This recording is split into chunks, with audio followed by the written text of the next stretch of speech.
జనగామ జిల్లా దేవరూపల్లో ఉద్రిక్తత నెలకొంది. రైతుల సమస్యలపై ధర్నా చేసేందుకు వచ్చిన మాజీ మంత్రి ఎర్రబెల్లి దయాకర్ రావును పోలీసులు అడ్డుకోవడంతో బీఆర్ఎస్ నాయకులు పోలీసుల మధ్య తోపులాట చోటు చేసుకుంది. దేవాదుల కెనాల్ ద్వారా పంట పొలాలకు నీళ్లు విడుదల చేయాలని డిమాండ్ చేస్తూ ఎర్రబెల్లి దయాకర్ రావు ఆధ్వర్యంలో రైతులు పాదయాత్ర చేపట్టారు. మరిపడ నుంచి సింగరాజుపల్లి సబ్ స్టేషన్ వరకు పాదయాత్రగా వెళ్లారు.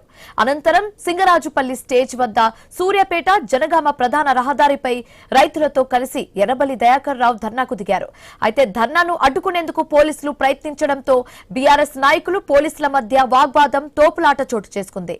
పంటలు ఎండిపోతున్నాయని దేవాదుల కెనాల్ ద్వారా వెంటనే సాగునీరు విడుదల చేయాలని ఎర్రబెల్లి దయాకర్ రావు డిమాండ్ చేశారు.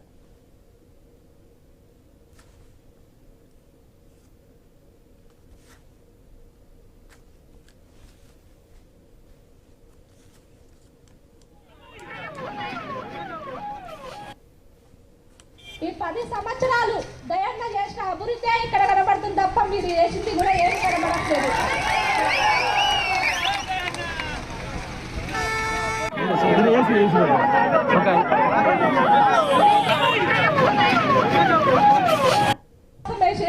ఈ 10 సంవత్సరాలు దయన్న చేసిన అభివృద్ధి ఇక్కడ